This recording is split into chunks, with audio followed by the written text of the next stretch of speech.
Ó, essa aqui é a formiga tapiba.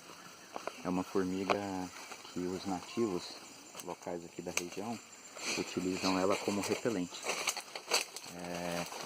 O picado dela é bem pouquinho, então você coloca a mão, por exemplo, o braço, deixa elas subirem, tem um leve picado e aí depois você esfrega todas essas formigas em seu corpo.